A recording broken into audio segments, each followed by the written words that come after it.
Police కస్టడీలో భాగంగా రెండో రోజు మాజీ మంత్రి కాకాని గోవర్ధన్ విచారించనున్నారు కృష్ణపట్నం పోలీసులు.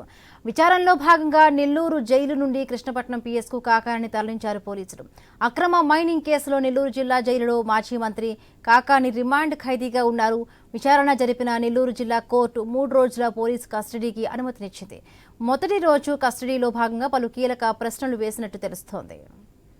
దీనికి సంబంధించి మరిన్ని పూర్తి అప్డేట్స్ మా కరెస్పాండెంట్ సునీల్ అందిస్తారు. సునీల్, సోంబిందు నెల్లూరు జిల్లాకు సంబంధించి వైసీపీ జిల్లా అధ్యక్షుడు మాజీ మంత్రి కాకాని గోవర్ధన్ రెడ్డి అక్రమ మైనింగ్ కేసులో అరెస్ట్ అయిన పరిస్థితి అయితే ఉంది. అయితే అరెస్ట్ అయిన అనంతరం వెంకటగిరి కోర్టు అయితే 14 రోజులు రిమాండ్ అయితే విధించిన పరిస్థితి అయితే ఉంది. అయితే రిమాండ్ విధించిన అనంతరం కూడా నెల్లూరు జిల్లా జైలుకి అయితే తరలించారు. నెల్లూరు జిల్లా జైలుకి తరలించిన అనంతరం అప్పటి నుండి కూడా కాకాని గోవర్ధన్ రెడ్డి తరఫున లాయర్లు, అదేవిధంగా పోలీసుల తరఫున లాయర్లు అయితే కూడా వాదనలు అయితే జరుగుతున్న పరిస్థితి అయితే ఉంది. అయితే కాకాని గోవర్ధన్ రెడ్డికి సంబంధించిన లాయర్లు అయితే స్పెషల్ ఖైదీగా గుర్తించాలని కోర్టును ఆశ్రయించారు.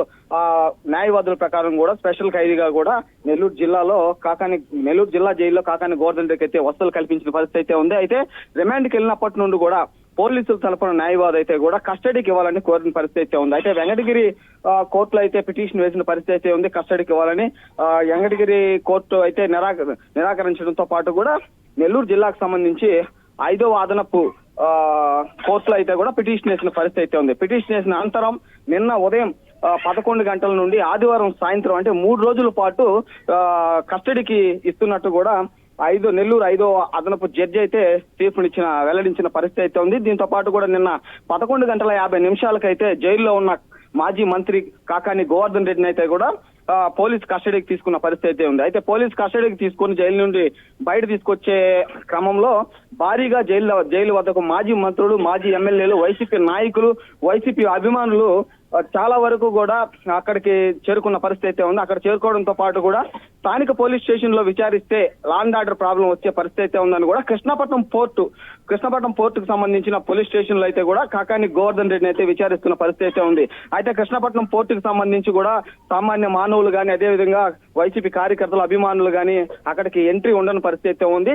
అక్కడ లా అండ్ ఆర్డర్ ప్రాబ్లం లేకుండా ఉంటుందనే నేపథ్యంలో కూడా నిన్న 12 గంటల నుంచి కూడా పోలీసు విచారణ అయితే మొదలైన పరిస్థితి అయితే ఉందని చెప్పుకోవచ్చు. దాదాపుగా కూడా మాజీ మంత్రి కాకాని గోవర్ధన్ రెడ్డికి కూడా ఈ శ్రీనివాసపురంలో జరిగిన అక్రమ మైనింగ్ కేసుకు సంబంధించి పలు క్వశ్చన్లు కూడా పోలీసులు వేసినట్టు కూడా సమాచారం ఉంది. అయితే ఈ రోజు రెండో రోజు కస్టడీ కొనసాగుతున్న పరిస్థితి అయితే ఉంది. ఈ రోజు కూడా పలు క్వశ్చన్స్ అయితే కూడా కాకాని గోవర్ధన్ రెడ్డి వేసే పరిస్థితి అయితే ఉంది. అయితే ఈ రోజు కస్టడీ అనంతరం కూడా రేపు సాయంత్రం వరకు పోలీస్ కస్టడీలో ఉంటారు. రేపు సాయంత్రం కస్టడీ ముగించిన అనంతరం కూడా మళ్ళీ నెల్లూరు జిల్లా జైలుకి అయితే కాకాని గోవర్ధన్ రెడ్డిని తరలించే పరిస్థితి అయితే ఉందని కూడా ఇక్కడ పోలీసులు చెప్తున్న పరిస్థితి అయితే ఉంది. అయితే దీనికి తిట్టుగా కూడా కృష్ణపట్నం పోర్టుకు సంబంధించి ఈ రోజు 8 గంటల నుంచి కూడా వైసీపీ కార్యకర్తలు, అభిమానులు, అదేవిధంగా వైసీపీ మాజీ ఎమ్మెల్యేలు కూడా కృష్ణపట్నం పోర్టు బయట ఉన్న పరిస్థితి అయితే ఉంది. అయితే ఆయన విచారించి తీసుకెళ్లి అనంతరం కూడా ఈ నాయకులు కలవాలనే ఉద్దేశంతో కూడా పోలీసులకు అయితే చెప్పిన పరిస్థితి అయితే ఉంది. దీనికి పోలీసులు నిరాకరించడంతో పాటు కూడా ఎన్నిరిగిన పరిస్థితి వైసీపీ నాయకులు ఉందని కూడా నెల్లూరు జిల్లాలో ఉందని కూడా చెప్పుకోవచ్చు.